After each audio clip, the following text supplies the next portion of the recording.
સામે છે service station. ભાઈ આપણી ગાડીનું ઇન્સ્પેક્શન એકદમ કમ્પ્લીટલી થઈ ગયું છે અને ભાઈ ટક્સરની વસ્તુ મળવી બહુ જ ડિફિકલ્ટ છે. સિરિયસલી એ સેન્સરની કોસ્ટ હું તમને કહું પૂરેપૂરા 47,000 રૂપિયા. ભાઈ એને મેં એડવાન્સ પે કરી દીધા. સાચું નહીં માનો તમે. મેં કીધું તોય ભાઈ તું સાચવીને રાખજે ભાઈ, હું આવું છું લેવા માટે. સારું જીવવા માટે અને સારું ચલાવવા માટે સારું આપણે પણ ખાવું પડશે અને ભાઈ સારું આપણી ગાડીને પણ ખવડાવવું પડશે. એક ભાઈ મુદ્દાવાળી વાત કહું, મારું ગાડી ખાવામાં ફોકસ છે અને શોભાનું ફોકસ શેમાં છે ને હું તમને બતાવું. Hey guys, welcome back to our new vlog. હું છું નાઇટ. આજનો વ્લોગ આપણે કરી રહ્યા છે ભાઈ સવારે 11 વાગે સ્ટાર્ટ. ભાઈ આજે જલ્દી ઉઠી ગયો છું કારણ કે આજે આપણે જવાનું છે આપણા રથને લઈને કંપનીમાં. ભાઈ આજે રેગ્યુલર સર્વિસ કરાવવાની છે. ઓઇલ પાણીથી લઈને બધું જનરલ સર્વિસમાં આવે ને એ બધું હોલ એન્ડ સોલ કરાવવાનું છે. અને ભાઈ જે ચેક લાઇટ આવી છે એન્જિન ચેક લાઇટ એનું પણ ચેક કરાવવાનું છે કે ભાઈ શેના કારણે એન્જિન ચેક લાઇટ આવી જાય છે. કારણ કે ભાઈ જ્યારે ગાડી આમ ભગાવીએ કાં તો સ્પીડમાં આંકીએ ને ત્યારે ભાઈ 2-3 દિવસ વહી જાય છે અને ભાઈ પાછી રિટર્ન આવી જાય છે. હવે શું કારણે આવે છે એકચ્યુઅલમાં એ આપણે જાણવાનું છે. અને ભાઈ બાકી ઓઇલ પાણીથી લઈને જનરલ સર્વિસ સુધીનું બધું જ કરાવવાનું છે. પણ મેં કીધું ભાઈ ઘરેથી પહેલા વ્લોગ મસ્ત એવો સ્ટાર્ટ કરી દઈએ, બધાને મળી લઈએ અને પછી જઈએ. અમારે બા અહીંયા મસ્ત બેઠા છે. બા ગુડ મોર્નિંગ, જય શ્રી કૃષ્ણ. કેમ છે તબિયત પાણી? મજા કેમ? તો વાંધો નહીં. બાકી ભાઈ બાની તબિયત એકદમ મસ્ત જગાસ હોય છે. અમારા રામભાઈ પણ જઈ રહ્યા છે. ભાઈ દીકો હાઈ ગલ દો, હાઈ ગલો. હાય હરકુ કે શર્મા છો કેમ? હાય. મમ્મી પણ બેઠી છે. મમ્મી ગુડ મોર્નિંગ, જય શ્રી કૃષ્ણ. ગુડ મોર્નિંગ, જય શ્રી કૃષ્ણ. કેમ છે તબિયત પાણી? બસ સારું કેમ? રામભાઈની હેલ્થ કેવી છે હવે? સારું છે, મસ્ત છે ભાઈ. અને ભાઈ આજની રાત રામભાઈ મસ્ત એવો સૂતો રહ્યો તો, કોઈ જ પ્રોબ્લેમ નહીં. આખી રાત સાંજે સૂતો તો, સવારે ડાયરેક્ટ 10 વાગે ઉઠ્યો નહીં શોભા? 10 વાગે. યસ. બાકી ભાઈ શોભા બનાવી રહી છે અહીંયા મસ્ત રોટલીનું શાક. ભાઈ દ વે શોભા ગુડ મોર્નિંગ, જય શ્રી કૃષ્ણ. ગુડ મોર્નિંગ, જય શ્રી કૃષ્ણ. કેમ છે તબિયત પાણી? બહુ સારી. ચાકા જામ કેમ? શોભાને પણ સાથે લઈ જવાની છે કારણ કે શોભા જઈ રહી છે પાર્લરમાં. ભાઈ વેક્સ બેક્સ ને બધું ભાઈ કરાવવાનું છે. તો ભાઈ એને આપણે પાર્લર ઉતારતા જઈશું અને પછી એની રીતે આવતી રહેશે ઘરે. પછી આપણે ત્યાંથી નીકળી જઈશું કંપનીમાં જવા માટે. શોભા અત્યારે શાક તો બનાવી રહી છે પણ ભાઈ બપોરે પણ અહીંયા જ રહેશે કારણ કે ભાઈ શોભાને આપણી સાથે આવવાનું રહ્યું છે કેન્સલ. એને ભાઈ હમણાં પાર્લરમાં ફોન કર્યો હતો કે ભાઈ મારે આ બધું કામ કરાવવાનું છે. એને એમ કીધું છે કે 2 વાગે આવજો, મારી પાસે અત્યારે ટાઈમ નથી. તો શોભા તમને કેવું ફીલ થઈ રહ્યું છે? કાઈ નહીં, એમાં હું ચાકા જામ પ્લાન બગડી ગયો કે નહીં? પ્લાન હું ભર બપોરે તડકામાં જવું પડે યાર તારે. કાળી થઈ જતી રહે તું યાર. હું ક્યાં ધોળી છું? નથી ધોળી? ઓકે ચાલો ભાઈ. મને કાળી છું. નહીં ભાઈ મેં નથી કીધું તું કાળી જો, ખોટા નામ એવા દેમાં. તો વાંધો નહીં. બાકી ભાઈ શોભા હવે જશે એની રીતે 2 વાગે. આપણે ભાઈ અત્યારે નીકળીએ. ભાઈ પહોંચીએ જલ્દીથી કંપની અને કંપની જઈને જોઈએ છે કે ભાઈ શું કોસ્ટ આવે છે આપણી ગાડીની સર્વિસની. અને ભાઈ આપણે ફર્સ્ટ ટાઈમ ટક્સનની સર્વિસ કરાવીએ છીએ કંપનીમાં. તો આપણે હોલ એન્ડ સોલ જોઈશું કે ભાઈ શું કોસ્ટ આવે છે, શું બધો ખર્ચો લાગે છે, શું મેન્ટેનન્સ આવે છે, બધું જ. તો ગાઈઝ ફટાફટ હવે આપણે નીકળીએ ભાઈ કંપનીએ જવા માટે. કંપનીએ જઈને ભાઈ જોઈએ છે કે ગાડીમાં શું મેન્ટેનન્સ આવે છે, કેટલા પાર્ટ્સ નાખીએ છીએ અને કેટલું કોસ્ટ આવે છે. ભાઈ ફર્સ્ટ ટાઈમ આપણે ટક્સનની સર્વિસ કંપનીમાં કરાવવા જઈ રહ્યા છીએ એટલે ભાઈ જોઈએ છે.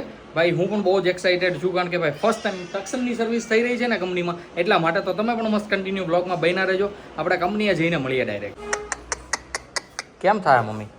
હે ભેગું થઈ જાય? રોહે તો છાનો રાખજો. આમ તો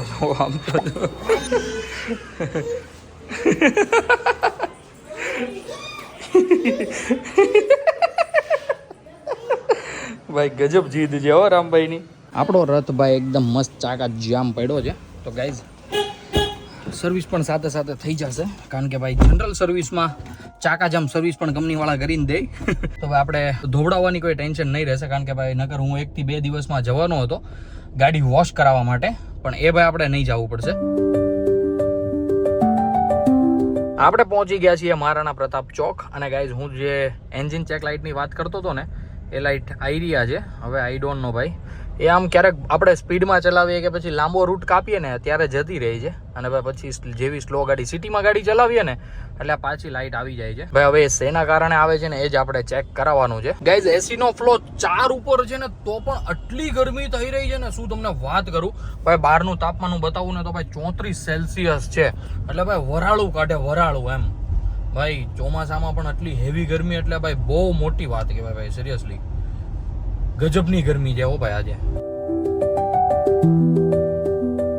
ગાઈઝ આપણે પહોંચી ગયા છીએ હુન્ડાઈના શોરૂમ પર અને ભાઈ સામે છે સર્વિસ સ્ટેશન. દેખાય છે તમને ભાઈ અહીંયા? તો ભાઈ આપણે અંદર જઈએ અને ભાઈ ત્યાં મેનેજરને મળવાનું છે. મેનેજરને મળીને પછી જોઈએ છે શું બધું પ્રોસેસ થાય છે વોલ એન્ડ સોલ. અત્યારે હું બેઠો છું વેઇટિંગ રૂમમાં, કારણ કે ભાઈ ખબર નહીં આજે ભાઈ બહુ જ એટલે બહુ જ ટ્રાફિક છે. તો આપણે ગાડીની બધી ડિટેલ્સ આપી દીધી છે, એ લોકો હવે જોવે છે. એમના કોઈ ઇન્સ્પેક્શનવાળા ભાઈ ફ્રી થાય તો આપણી ગાડી ચેક કરી લે અને શું પ્રોબ્લેમ છે બધું ભાઈ નોટ કરી લે અને પછી જતી રહે ભાઈ અંદર સર્વિસ થવા માટે. ભાઈ આપણી ગાડીનું ઇન્સ્પેક્શન એકદમ કમ્પ્લીટલી થઈ ગયું છે. અને ગાઈઝ અહીંયા ભાઈ આપણે ઓઇલ ચેન્જ નથી કરાવતા, કારણ કે ભાઈ અહીંયા હાલ હાજર નથી ઓઇલ ફિલ્ટર, અને ભાઈ ટક્સનની વસ્તુ મળવી બહુ જ ડિફિકલ્ટ છે. તો આપણે અહીંયાથી ભાઈ આપણે ખાલી ડીઝલ ફિલ્ટર નખાવીશું અને જે ગાડીની જે એન્જિન ચેક લાઇટ છે એનું ભાઈ સ્કેન કરાવવાનું હતું એ આપણે ખાલી સ્કેન કરાવીશું. બાકી તો ભાઈ હવે જોઈએ છે. ડીઝલ ફિલ્ટર મેં કહી તો દીધું છે, ઓર્ડર તો આપી દીધો છે. જ્યારે ભાઈ ડીઝલ ફિલ્ટર નાખવાનું છે, ઓઇલ ફિલ્ટરનો ઓર્ડર આપી દીધો છે. જ્યારે ઓઇલ ફિલ્ટર આવશે ને ત્યારે આપણે એમાં ઓઇલ ચેન્જ કરાવવા આવવું પડશે પાછું.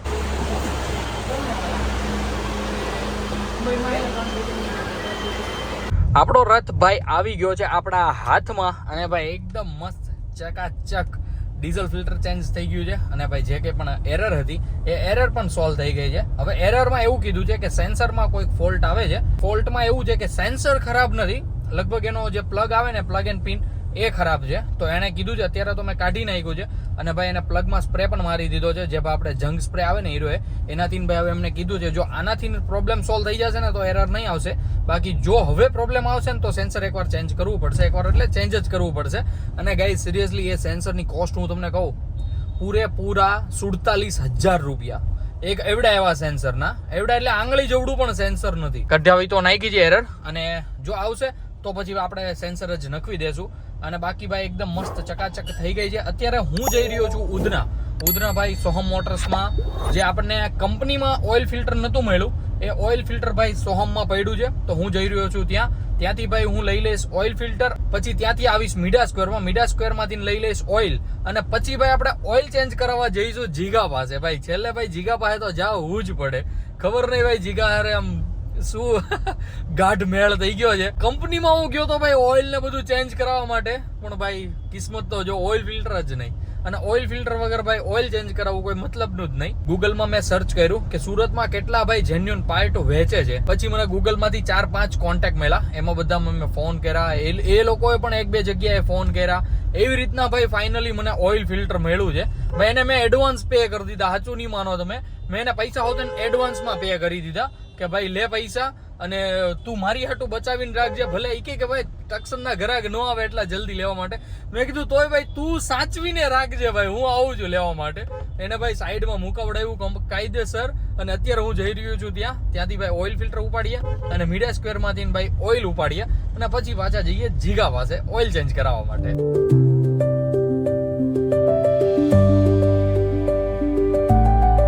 સામે પડ્યો છે ભાઈ આપણો રથ, અને આ છે ભાઈ એનું ઓઇલ ફિલ્ટર, જે ભાઈ 487 રૂપિયાનું છે. પણ એ ભાઈ 487 રૂપિયા પાછળ ભાઈ આપણે સાચું કહું ને કંપનીવાળાને ગાંડા કરી નાખ્યા હતા. ભાઈ કંપનીવાળા હાથ જોડી ગયા કે ભાઈ ટક્સનનો સામાન ભાઈ ઓર્ડરથી મંગાવવો પડશે, પછી સર્વિસમાં મૂકવી પડશે ને આમને તેમને હાથીને સિરિયસલી યાર.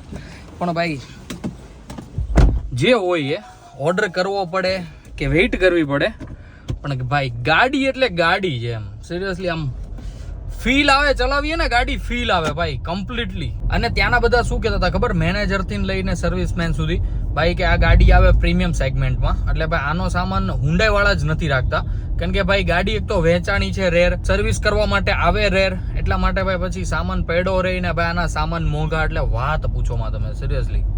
આનું ઓઇલ કેટલાનું થાય ખબર, ખાલી 9400 રૂપિયાનું. કંપનીમાં ભાઈ 9400 રૂપિયાનું ઓઇલ થશે. એટલે ખાલી ઓઇલ ફિલ્ટરને ચેન્જ કરવા જઈશું ને એટલે 12,500 ની અડ છે ભાઈ. એમાં લેબર બધું આવી ગયું. આટલી પ્રીમિયમ ક્લાસ ગાડી છે ભાઈ આપણી. સારું જીવવા માટે અને સારું ચલાવવા માટે સારું આપણે પણ ખાવું પડશે, અને ભાઈ સારું આપણી ગાડીને પણ ખવડાવવું પડશે. તો કોઈ વાંધો નહીં ભાઈ, મસ્ત ચાકા જામ એનું પેટ પહેલા ફૂલ કરી દઈએ, કારણ કે ભાઈ એ સરખી ચાલશે ને તો આપણે સરખા ચાલશું. તો જઈએ પહેલા તો ઓઇલ બોઇલ લઈને જીગાના ગેરેજે.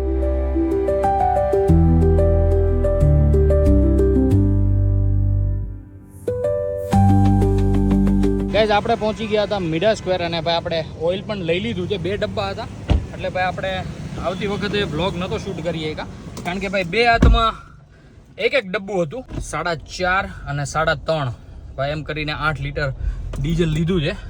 અલા સોરી ઓઇલ લીધું છે. આપણી ગાડીમાં જશે 7 લીટર ને 600 મિલી જેટલું. આપણે પહોંચી ગયા હતા જીગાના ગેરેજે અને ભાઈ જીગાએ ભાઈ એકદમ કમ્પ્લીટલી ગાડીમાંથી ઓઇલ આપણું જૂનું હતું એ બધું કાઢી નાખ્યું છે અને ભાઈ આખી ડોલ ભરાણી છે ભાઈ. એ બધું હવે ઓઇલ કાઢી નાખ્યું છે તો નવું નાખવું પડશે ને.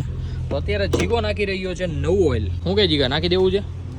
નાખી જ દેવાનું હોય ને, કેમ? બાકી ભાઈ આ 4.5 લીટરનું છે ને આ 3.5 લીટરનું છે, જેમાંથી ભાઈ આપણે નાખવાનું છે 7.5 એટલે 7,600. હવે જોઈએ છે કઈ રીતનું થાય ને કઈ રીતનું કરીએ છીએ. ગાઈઝ આપણે ફાઇનલી આવી ગયા છીએ ઘરે અને ઘરે આવીને શોભા મળી ગઈ છે ભાઈ. શોભા બોલો. શું લાવ્યા છો? ઘડિયાળ. ઘડિયાળ ભાઈ, નવી ઘડિયાળ આવી ગઈ છે અમારી ઘરે. એકવાર ભાઈ તમને ચેક આઉટ કરાવી દઉં. જોજો ભાઈ, ચાકા જામ પીળા કલરની મસ્ત એવી મમ્મીએ ઘડિયાળ લીધી છે. કારણ કે ભાઈ ઓલી જૂની ઘડિયાળ હતી ને વારે ભાઈ બંધ થઈ જતી હતી. કેટલીક વાર સેલ ના આવ્યા, સેલની વાંધો નતો પણ એના ભાઈ મશીનમાં કંઈક વાંધો હતો. પછી ભાઈ કાઢી જ નાખી, નવી ઘડિયાળ મસ્ત નાખી દીધી. બાકી ભાઈ 2 ગળીની બોટલો આવી ગઈ છે, દાદાને કપડામાં દેવાની હોય ને એટલા માટે. અને એક ભાઈ મુદ્દાવાળી વાત કહું, આજે સવારે મેં ભાઈ 7 થી 8 વાગે, કેટલા વાગે મને ચાદુ થાય બધું તે 8 વાગે 8 વાગે મેં ભાઈ જે ચાદુ પીધું હતું ને એ ચાદુ ઉપર જ મેં ભાઈ અત્યાર સુધી આખો દિવસ કાઢ્યો છે. બપોરે ભાઈ આપણે તણખું ભાર ખાધું નથી કારણ કે ભાઈ આજે ખબર નહીં ભૂખ જ નથી લાગી. પછી ભાઈ ઘરે આવીને શોભાની સાથે મેં ભાઈ ડિસ્કસ કર્યું અને જીદ કરી કે ભાઈ મારે ખાવી છે ચાઇનીઝ ભેળ, ચાકા જામ જેવી. આપણે ભાઈ જે કાલે પાર્સલ લાવ્યા હતા ને એ ચાઇનીઝ ભેળ આપણે ખાઈશું આજે. મસ્ત મજા આવી જવાની છે ગાઈઝ. બાકી શોભા કેવી ગઈ બપોર તમારી? આજે હું નતો તો મસ્ત નીંદર આવી ગઈ છે ને? हाँ का तू तो पार्लर में गई थी, करे भी wax wax. Oh my God, ये देख रहे हो गाइस हाथ की दशा जीने जीनी फोड़ली हो गई है. मगर कोई बात नहीं, वो तो भाई एक ही नाइट में चली जाती है. भाई जब अभी बहुत भूख लगी है तो अभी शोभा बना रही है हमारे लिए मस्त चाइनीज भेળ. આપણી ભેળ થઈ ગઈ છે ભાઈ એકદમ કમ્પ્લીટ બનીને રેડી. તો ભાઈ જોઈ શકો છો ભાઈ મસ્ત ચાકા જામ. આપણે ભાઈ થોડો કેચઅપ નાખ્યો છે ચાખવા પૂરતી, કારણ કે ગાઈઝ આપણે કોઈ દિવસ કેચઅપ સાથે ટ્રાય નથી કરી તો આપણે ફર્સ્ટ ટાઈમ કરવાના છીએ. બાકી શોભાને પૂછીએ રામભાઈની શું અપડેટ છે, જણાવી દો. ચાલો. શોભાને ગાઈઝ આટલી છે ને ભાઈ મોળી તો પણ તીખી લાગી રહી છે. આઈ ડોન્ટ નો, માવા ઓછી ખાધી હો તો નહીં હાલે.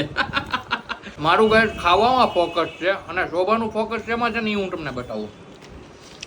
કંજુસાઈ. સાચી વાત છે ભાઈ, એક નંબર લાગે છે સો સારે. ચોક્કસ જામ ભાઈ ખાઈ લઉં. અમારે રામભાઈ નીચેથી આવીને તરત આવી ગયા મારી પાસે ભાઈ. મસ્ત એવો જોજો બારીની બહાર ડોકા કાઢી રહ્યો છે. રાતના વાગી ગયા છે 11:30 અને ભાઈ અમે બધા બેસી ગયા છીએ મંચુરિયન રાઈસ અને મંચુરિયન ખાવા માટે.